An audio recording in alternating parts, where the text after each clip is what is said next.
apa nggak dibahas, kita duduk bareng, kita undang para ahli-ahli gizi termasuk yang sering memberikan masukan, Pak. Dan kita merasa bahwa harusnya masukan-masukan ini kita bisa dengar, mereka inginnya untuk kebaikan. Jadi Pak Dar ini kan sangat mendengar gitu ya. Jadi dan sangat cepat juga merespon. Akhirnya kita sudah menerima masukan dan beberapa nanti akan segera kita tindak lanjuti. Mungkin saya berikan kesempatan Pak Sidaryono untuk bisa menyampaikan lebih banyak lagi kesan-kesan beliau sudah mendapatkan banyak masukan dari teman-teman. Silakan. Izin Menteri, Assalamualaikum warahmatullahi wabarakatuh. Selamat malam yang saya hormati Menteri Kesehatan Pak BGS bersama jajaran. Hari ini betul sesuai dengan yang kami juga pernah sampaikan beberapa waktu yang lalu bahwa saya selaku Badan Gizi Nasional, selaku Kepala Badan Gizi Nasional saat ini saya menjabat 2 minggu per hari ini. Sebagaimana juga yang kami pernah sampaikan sebelumnya, kami ingin lebih banyak mendapatkan input, masukan dan juga melibatkan berkolaborasi dengan banyak pihak. Memang kita harus akui bahwa banyak sekali pihak yang memang concern dan sayang sama program MBG ini. Apakah itu misalnya saran masukan terkait tata kelolanya, terkait menunya, terkait sanitasinya, terkait keamanan pangannya dan seterusnya. Tadi kami di dalam dipandu oleh Pak Menteri Kesehatan, Pak BGS, dengan pakar-pakar khususnya terkait gizi, ya, bagaimana MBG ini nanti outputnya bagaimana Pak Daryono, Pak Kepala, kemudian outcome-nya seperti apa, impact-nya bagaimana. Jadi kami pada prinsipnya sangat berterima kasih kepada Pak Menteri Kesehatan beserta jajaran dan juga para pakar ahli yang hari ini menyempatkan waktu untuk kemudian menerima kami bisa berdiskusi. Banyak sekali masukan yang kami terima, ya banyak hal, ya, dari mulai porsi, dari mulai 3T, kemudian dari mulai keamanan supaya nggak keracunan seperti apa, kemudian dari mulai bagaimana pelibatan ahli gizi, bagaimana pelibatan kolaborasi dengan kementerian, lembaga dan pemerintah daerah dan lain-lain. Nah ini kami hari ini mendapatkan insight yang sangat banyak, khususnya melalui diskusi pada malam hari ini. Dan ini bukan diskusi yang pertama, mohon maaf, ini adalah diskusi yang pertama, tapi saya berharap ini bukanlah diskusi yang terakhir. Rencana kami akan membuat semacam grup diskusi, ya, kemudian kami bisa terus berdiskusinya itu nggak cuma sekali hari ini, tapi terus kemudian kita bisa mendapatkan input, outputnya perbaikan dan kedepannya menjadi semakin lebih baik, prima dan sesuai dengan apa yang kita inginkan. Saya kira itu sih sebetulnya yang kita bicarakan, dan saya sendiri sebagai Kepala Badan Gizi Nasional membuka diri untuk bisa mendapatkan inputan dari siapapun, ahli, termasuk juga saya rencana ada beberapa chef, ya, kemudian ada juga industri catering lah misalnya gitu, bagaimana kita ingin banyak dapat insight gitu sehingga kita bisa melakukan perbaikan yang memang kita perlukan ke depannya. Itu kira-kira Pak Menkes aja. Ya, silakan. Perkenalkan, saya Dinda dari Tempo. Mau tanya soal keracunan Pak, ini kan lagi banyak sekali ya kasusnya di Semarang, kemudian di Papua begitu ya. Ini kasusnya juga hampir 1.000 korban gitu diduganya. Ini bisa sekitar 1.000 orang gitu Pak korbannya. Ini bisa untuk dijawab sama Pak, sama Mas Dar atau Pak Budi gitu ya. Kenapa sanksi yang diberikan itu hanya sekedar menyetop SPPG atau memecat kepala SPPG gitu? Apakah tidak ada sanksi yang lebih tegas seperti misalnya dibawa ke ranah pidana gitu misalnya? Karena ini kan sangat miris gitu ya Pak, ini korbannya menyangkut nyawa orang lain, menyangkut nyawa anak gitu. Nah mungkin apa tanggapannya dari Bapak selaku Kepala BGN, terus juga mungkin perkembangannya soal SLHS Pak. Ini mungkin ada kaitannya gitu ya dengan kejadian keracunan yang terjadi di beberapa daerah. Itu perkembangannya seperti apa? Apakah selama ini SLHS itu berjalan dengan baik? Terus juga apakah ada pemantauan atau pengawasan selama ini begitu Pak? Mungkin sebentar itu dulu. Terima kasih.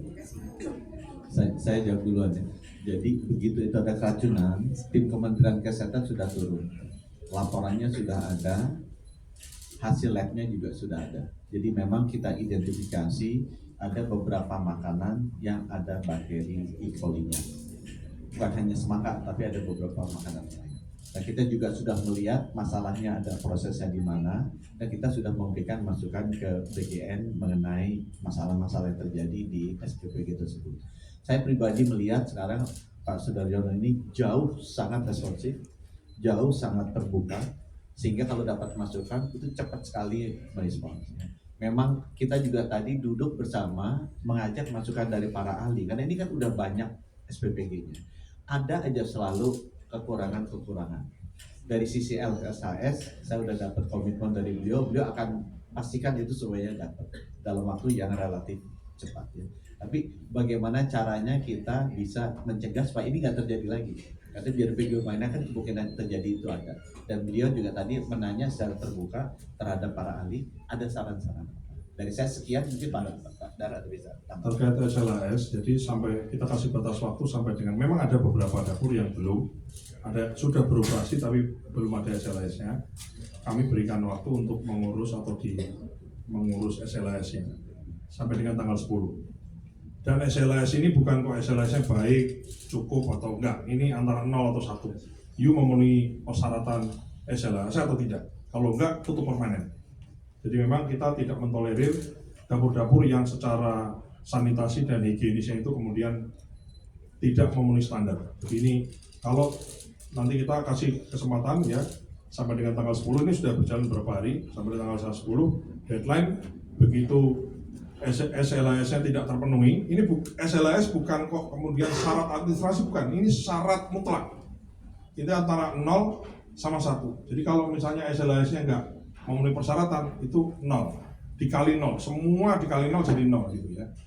Itu kemudian SLAS. Terkait sanksi, tentu saja gini, setiap kejadian itu satu, dapurnya disuspend, kemudian makanannya itu kemudian dicek di lab oleh dinas kesehatan di bawah pengawasan dari Kementerian Kesehatan. Kita akan cari tahu gitu. Kemudian SPPG-nya kami copot, dan kemudian kita investigasi sebetulnya keracunannya karena apa. Ini keracunan ini kami sudah merubah, jadi ini keracunan ini menjadi suatu hal yang fatal. Jadi saya treatmentnya adalah ini nyawa seseorang, ini kesehatan seseorang, ini adalah keamanan seseorang, keamanan seorang anak yang anak dari satu keluarga, yang adalah anak dari satu keluarga, anggota keluarga dari sebuah keluarga, yang harus kita jamin keamanan, kesehatan, dan nyawanya. Ini zero tolerance sama keracunan ini kita lagi cari, maksudnya so far sih sudah menurun, cuman kita ingin 0, nggak boleh lagi ada. Jadi bukan kok kemudian menurun kita berpuas hati, enggak. Target saya adalah gimana caranya, apapun caranya, bagaimana caranya itu kemudian 0 case keracunannya. Kami melihat beberapa sebab gitu ya, ini kita ngomong lebih umum gitu. Ada yang misalnya SOP-nya dia masaknya kecepatan. Kalau di Papua kita lihat dari log dapurnya itu kan kita ada sistem lognya, dia kapan persiapan, kapan nyacah, kapan apa, kapan dimasak itu ada. Jadi memang memulai masaknya kecepatan. Kalau nggak salah jam 7 atau setengah 8 hari sebelumnya untuk diberi makan di hari berikutnya di jam 11. Jadi itu sudah melanggar. Termasuk yang di Semarang juga sama, dia mulai masak jam 9 malam. Ini sekarang tinggal bagaimana. Ini kan masalah kedisiplinan, ya kan. Nah ini kita lagi cari formula. Kalau memang ada unsur-unsur lain, ya misalnya ada unsur kesengajaan, sabotase dan lain-lain, kami tidak segan-segan untuk kemudian diperiksa oleh pihak kepolisian. Memang kalau ada ya kita serahkan semua. Bukan kemudian kita tutup-tutupi atau kemudian kita bela-bela. Kalau salah ngapain dibela? Jadi cuman kan kita mesti juga ada asas praduga tak bersalah. Termasuk, mohon maaf, ada satu case keracunan itu karena makanannya dibawa pulang. Jadi misalnya dia sudah benar semua dapurnya, ya kemudian sudah diberikan ke siswanya di waktu yang juga masih sesuai, ya benar gitu, jam 9, jam 10 dan benar dari mulai selesai masak sampai dimakan itu ya benar. Tapi kemudian dia bungkus, dibawa pulang dan dikonsumsi bersama keluarga yang lain. Sehingga yang keracunan bukan hanya siswanya, tapi termasuk anggota keluarga yang mengkonsumsi makanan itu. Nah ini Ini bagian dari PR kami, bagaimana mengedukasi ya. Jadi di sekolah itu sudah ada namanya PIC yang sudah ada insentifnya. Jadi guru di sekolah itu tidak terganggu jam mengajarnya karena makan bergizi. Bahkan guru itu kemudian juga menjadi bagian dari penerima manfaat MBG dalam tujuannya adalah untuk mengedukasi siswa-siswanya. Edukasi yang bagaimana? Edukasi terkait tata keramanya, mengantrinya, cuci tangannya, ya kemudian nyusun omprengnya, berdoanya, bersyukurnya dan lain-lain.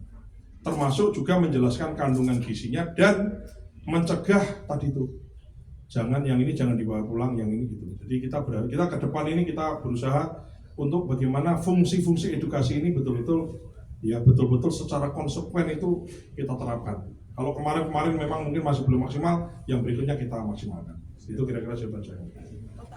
Satu lagi ini, gantian ya biar yang lain dapat ya bagiannya.